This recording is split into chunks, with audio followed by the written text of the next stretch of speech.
pode ser uma chance, como a this is a primeira good palestra opportunity, as the first o Celso speaker dizia, mentioned. com a valorização do real, As a mão de obra ficou mais cara, nossos produtos ficaram mais caros. Então, pode ser que essa desvalorização a gente volte a ser um pouco mais competitivo em nossas exportações.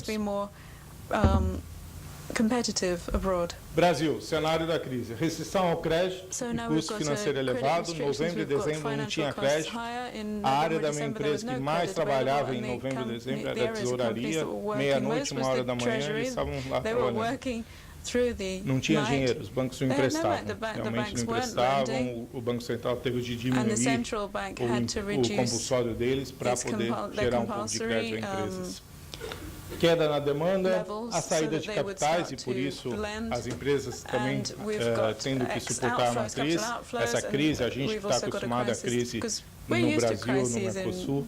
Essa crise atinge lá fora pela primeira vez e as empresas aqui são obrigadas a ajudar as suas matrizes. Então, essa saída forte de dólar acaba desvalorizando o real. A redução do comércio exterior, está todo mundo aí com a demanda freada.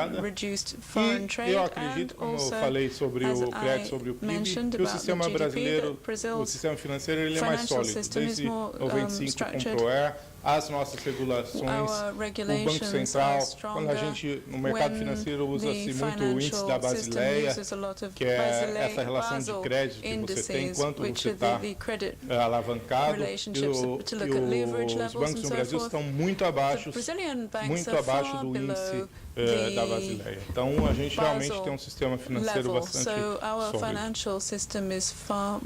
Mas a gente começou uma política anticíclica nesse momento de crise até antes, né? O PAC vem de 2007 e aí a gente quer pôr dinheiro na infraestrutura, basicamente, e eu acho que foi importante, porque para 2009, 2010 devem começar a sair as primeiras obras de infraestrutura do governo, do PAC, política de avanço do crescimento, de aceleração do crescimento, e realmente é uma política anticíclica. Já todos os países do mundo começam a pensar o que vão fazer agora, essa política chinesa, a política americana investir em infraestrutura. Por sorte, a gente começou 2 anos antes, sem pensar na crise, era outro objetivo do governo, mas que vai ser importante nesse momento. Outras medidas anticrise foi a criação de 2 novas alíquotas de imposto de renda. Então, a classe média, que além de crescer, ela paga menos imposto. Antes tinha 2 alíquotas, 0, 15 e 27,5. O governo criou 2 alíquotas intermediárias de 7,5 e 22 para reduzir um pouco o imposto de renda. Passou. E no setor automobilístico, a questão da redução do IPI, que é o imposto sobre veículos, caiu para motores 1000 de 7 para 0 e para os outros caiu na metade, que era 11 na maioria os flex, caiu para 5,5, que era 13,6. Cenário 2009, forte impacto no Brasil e principalmente na indústria brasileira da crise mundial. A inflação se mantém sob controle, taxas de juros a gente espera e a gente da indústria fala muito. A Fiesp em São Paulo chegou até a fazer um ranking dos bancos mais caros para se comprar, criou assim uma polêmica forte. Espero não ter ninguém aqui, mas criou-se uma polêmica entre o presidente da Fiesp, o Paulo Scaff, com o HSBC, porque ele falou, não, esse é o ranking do banco mais caro hoje no Brasil, pagando taxa de juros X, depois é o outro. Então, é bom essa pressão política para que o Banco Central abaixe a taxa básica de juros, mas também o crédito lá chegue mais barato. No Brasil, costumo dizer que a gente compra um financiamento, e aí você ganha uma geladeira, ganha um carro, ganha um micro-ondas. Então, uma taxa de 4, 5% ao mês, ao final de 24 prestações, se compra uma TV, uma geladeira no Brasil, você pagou 2 geladeiras, pagou 2 micro-ondas. Então, você compra um financiamento e, por sorte, no final, ou já vem no primeiro pagamento, vem a geladeira. A redução nas exportações, custo, alta dos preços importados, quem é muito dependente, de importados e redução do preço de commodities. Começa com a freada de demanda mundial, o preço das commodities cair. E os preparativos para a eleição de 2010.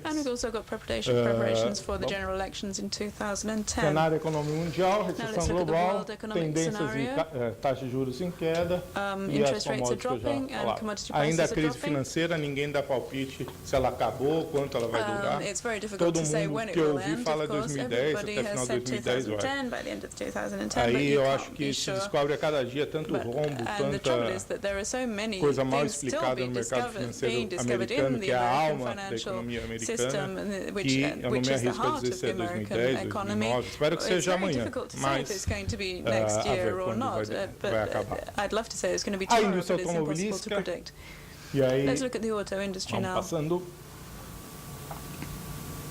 A produção em massa, a produção enxuta, vocês conhecem bem, não vou entrar muito em detalhe, mas leva a gente a uma nova forma de se relacionar com fornecedores no mundo automobilístico, grandes players, grandes sistemistas, mega fornecedores. A indústria automobilística se dirige numa estratégia de se dedicar ao que ela é boa de fazer, que é o design do veículo, que é a venda do veículo, e não a projetar um produto, um para-choque, um sistema de freio, etc. Então, os fornecedores ganharam essa importância, os mega fornecedores, como eu chamei.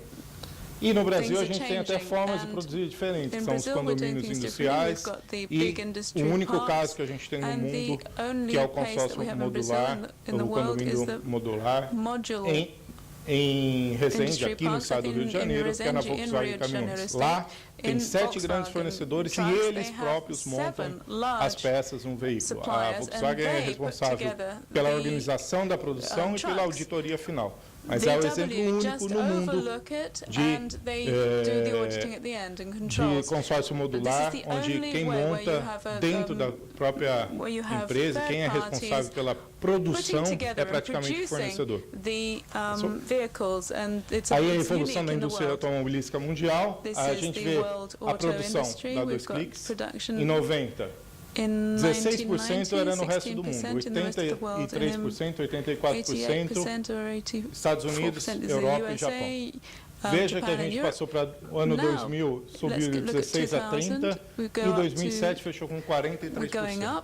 Então, 2008 já deve estar com crescimento do Brasil e China e Índia, já deve estar quase 50%. Então, isso fez as empresas correrem para os países emergentes, é aqui que está. Aqui que está o mercado, por quê? Dá um clique. Vejam o Brasil, um veículo cada 8 habitantes, enquanto nos países desenvolvidos é um veículo para cada um habitante, 1.3, 1.4. Então, onde está o maior potencial de crescimento? É aqui.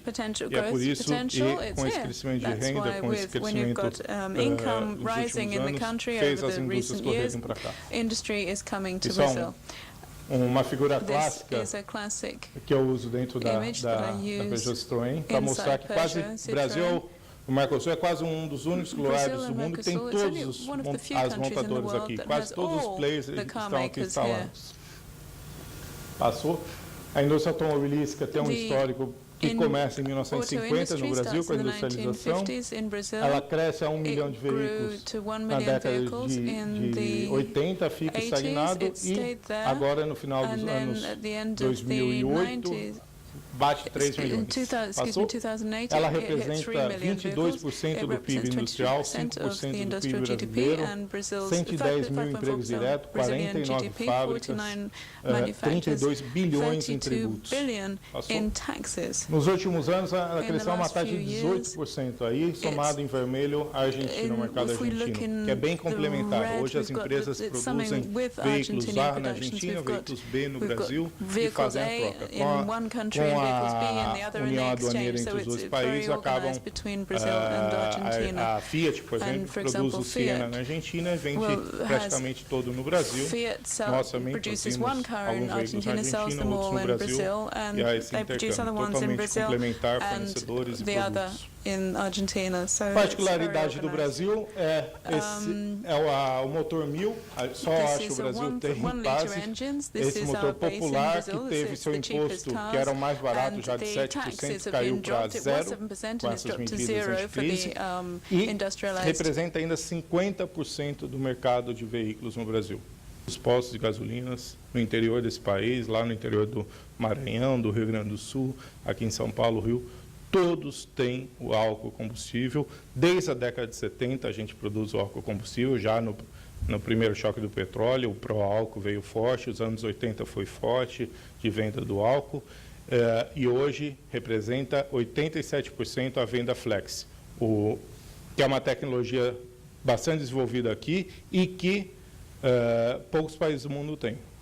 Na França também teve grande dificuldade de se vender em função da disponibilidade de postos de gasolina, etc. Passou? Isso que eu falava do crédito, o Brasil 41%, pode passar todos. A forma de compra de um veículo, 30% à vista, o resto é financiado, 70%, é gigante, 4% está dentro do risco do setor financeiro brasileiro. Até porque eles sempre falam que os juros é caro, porque tem uma inadimplência. Deve ser por isso que a gente paga 2 vezes o valor de um produto. Nossas importações e importações de autopeças, a gente compra basicamente da Europa, 23% a gente exporta para a Europa, mas a gente importa 47%. Estados Unidos é o contrário, a gente importa 15%, mas exporta 26% para eles.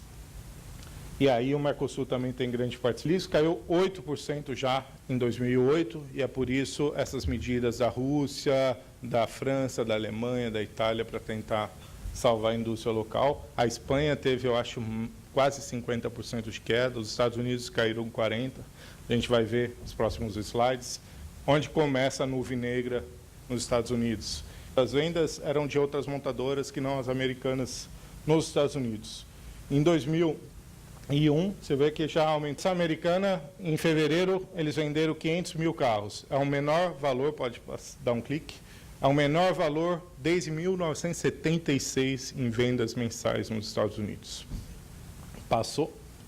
Depressão americana, 2 milhões de empregos, custos fixos elevados por causa de plano de saúde, aposentadoria, altos salários.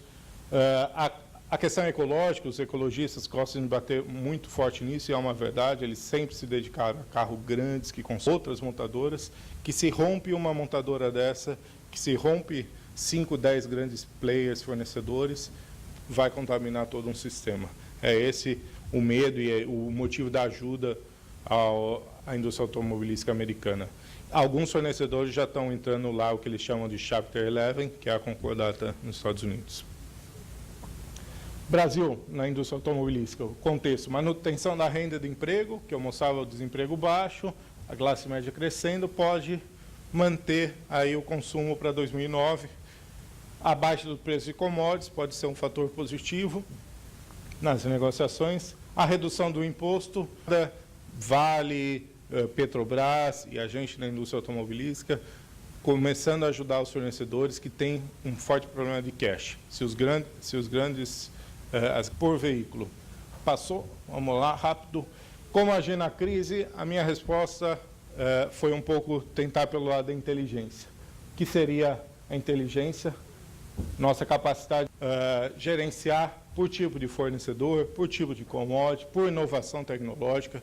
Inovação tecnológica, sustentabilidade são grandes temas que vão dominar daqui para frente. Já outros custos eram 30, 30 e 30 em 95. Em 2007 é 60% matéria-prima, mão de obra 10 e 20 outros, ou seja, a margem deles diminuiu. Não acredito tanto, mas do seu lado, o Sindipeças no Brasil faz um importante papel de defesa da indústria nacional, da indústria brasileira. Realmente, outros são cotados em bolsas. Passou. A indústria automobilística vem mudando sua composição de matéria-prima, então vocês veem em 1960, o próximo slide mostra alguns exemplos, na carroceria, no chassi, nos vidros, que a gente foi um motivo técnico de redução do peso dos carros, muito longe da realidade. Vou dizer que eles têm muito feeling, muita certeza nesse dado. Os últimos anos, a indústria automobilística cresceu bem. O petróleo, que chegou a 141 em determinado dia de julho, já voltou a 40. Voltou a 40, não. A novidade de 2008 foi o Nano, lançado pela montadora Tata na Índia, que dizem que chega, tem um custo de $2.500. A ver, isso é uma revolução na indústria, é um carro simples, pode ver, mas se chegar mesmo a esse valor, assim, a R$5.000 hoje, a R$10.000 que seja um carro, faz essa indústria revolucionar. Aquela classe que não consome ainda, 33% vai comprar. Não tenho dúvida que vai comprar. E, no caso da China, eles já têm uma fábrica aqui no Uruguai, amanhã estão vendendo a 0% para o Brasil. Então, a gente tem que tomar cuidado, porque aos poucos, eles vão chegando.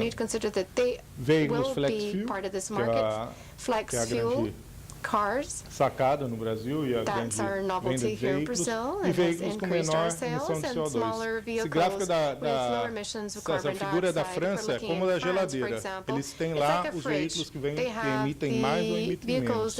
E isso influencia o consumo. Antes é um bônus que se dá para quem compra os veículos menos poluentes, eles chamam de malus, que é o contrário. Se você compra um veículo mais poluente, você paga. E o sistema funciona assim. Se você compra você financia quem está comprando o mais ecológico. E assim se dá. E mudou muito o consumo. Você tinha 20% de consumo em cima dos veículos menos poluentes. Em 2008, o último dado que eu vi, o primeiro semestre, já tinha subido para 40%, 45% do consumo de veículos na França, de veículos lá no verde até o amarelo, que ganham bônus se você comprar um veículo com menor emissão de CO2. Passou? Sustentabilidade, importante. Vamos passar rápido para as perguntas. Então, a importância dos cenários econômicos no planejamento de uma empresa passou. Então, o planejamento pode dar para cima, para baixo, em função da realidade da empresa, em função do setor automobilístico, no caso, ou do cenário econômico que a gente vive. Passou? Então, o planejamento é para a gente definir um caminho, né? Se a gente não tem caminho, a gente não sabe onde vai. Essa é uma do Alice no País da Maravilha. Para que lado eu vou? Se você não sabe, né, qualquer um serve. A importância dos cenários macroeconômicos para compras, acho que está no dia a dia, passou? Nas nossas negociações do dia a dia, matéria-prima, gerenciamento de fornecedores, na tomada de decisão, gerenciar os contratos, verificar e qualificar os fornecedores e depois os indicadores finais de desempenho da nossa área. As conclusões, o ambiente está difícil, a indústria global tem medidas protecionistas, revisão de planos com o famoso pé no freio, é isso, acho que todo mundo está meio que fazendo dentro de casa, pé no freio, infelizmente. Realizar planejamento agora, 2009, 2010, com as ferramentas que a gente sempre pensou, acho que não vai dar certo, vai ter que pensar, ser criativo. O Brasil, acho que vai sofrer com a crise, mas a gente tem uma estrutura sólida, a gente tem políticas anticíclicas, realmente, eu acredito que a gente possa não mergulhar como Estados Unidos e Europa e mesmo o Japão nessa crise tão forte. 2 ou 3 anos a gente vai ter uma nova indústria automobilística, com certeza. Fusões, parcerias, falências, outras formas de organização. Deixa essa frase, esse ano faz 200 anos de Charles Darwin. Não são as espécies mais fortes que sobrevivem, nem as mais inteligentes, e sim as que respondem melhor à mudança.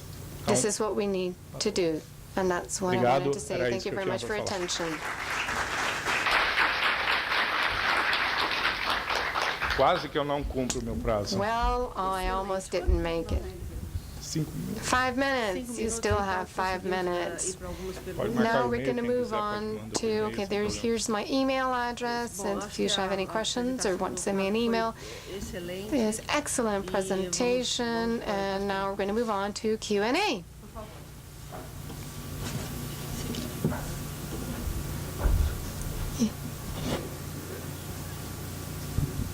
Isso, por favor. Bom dia, sou Lucas. Good morning, Luca. It's a pleasure to listen to Fabio's presentations. I've worked with him before, and I wanted to congratulate you for an excellent presentation. It's very important, it's very interesting, and most likely Fabio could work for the World Bank. And he's a brilliant economist because in very few minutes he was able to summarize the international scenario. So I wanted to add a few comments to be able to reinforce certain points that I think are important in purchasing or procurement in terms of the parameters that we use, cost-benefit for the end supplier, or the suppliers that we use, that are the parameters in terms of costs and indexes and so forth. There are other parameters that we can use that are not as technical in terms of the production costs that a buyer needs to understand, such as interest rate, for example. I would like to highlight that although the Selic-based interest rate, everyone knows that financing in Brazil has nothing to do with that particular type of tax rate. If we consider this financial international market, we're going to pay much more than that. It actually represents 20 or 25% overall for financing in Brazil. We need to consider this. Just 20, only 20 or 25%. But these are the numbers. These are the numbers we need to consider. Remember, when we talk about 10 or 11%, but we are talking about other numbers, larger numbers. So this is something we need to explain in terms of the cost involved. And we also need to talk about the taxes, tax levies, and this is something that you talked about, the IPI, the tax on manufactured goods. And I think that this is something that we need to consider and better understand all of this to be able to reinforce that in terms of procurement, we need to consider this current scenario, and we need to be able to do that so that we can anticipate the market. Thank you very much. Comentei pouco da gente comprar financiamento e que no fim levaria 2 geladeiras. Realmente no Brasil, essa taxa de juros e a briga é boa do presidente da Fiesp em São Paulo com os bancos. Realmente, a pequena empresa, a média empresa, paga 4, 5% no talão de cheque, no financiamento de caixa. Então, imagina o impacto que você tem se, ao invés de ser a taxa Selic é 11, vamos extrapolar a 12, 1% ao mês, se todo mundo cobrasse 2%, já seria o dobro, já seria uma rentabilidade do dobro de 100%. Mas não, no Brasil não tem uma compra de geladeira, de micro-ondas e carros que não se venda a 4, 5%. O cartão de crédito é pior, os bancos vendem a 10% por mês. Qualquer atraso, você pagar no dia seguinte seu cartão de crédito, você ganhou 10% no mês. É 160% ao ano de taxa de juros no cartão de crédito. 160% interest rate per year for credit cards in Brazil. Fabio, as always, thank you very much for being here today. I'd like to thank Marta and you. I just wanted to add a comment talking about the auto industry. 67% vehicles are purchased in terms of components and parts, and this is there are other issues that are relevant if we look at health plans and other corporate issues at hand. So we need to highlight how procurement needs to focus.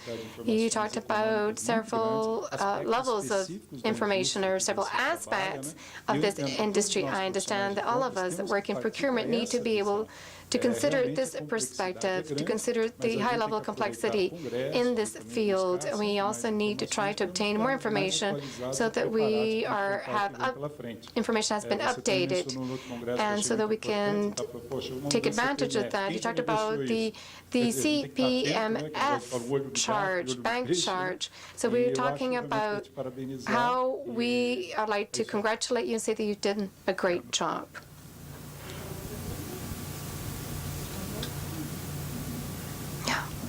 Financial transactions tax. Any other questions? Bom dia, Fábio. Good morning, Fábio Atamarchi. Pensando sobre alguns números When we talk about, if we go over the numbers that you presented in your presentation, is there risk, when you talk about the IPI tax on manufactured goods, do you think that will affect the overall sale? If we consider that in great part it's been financed and the used cars, the value of used cars has decreased, do you think that this could represent a subprime internally in Brazil at a lower rate, but that it will have an impact in our industry over a certain period of time? Acho que não. Na verdade, tá prazo de 3 meses que foi para segurar esse momento duro da crise, etc. Não vai. É verdade que os carros usados caíram forte e caíram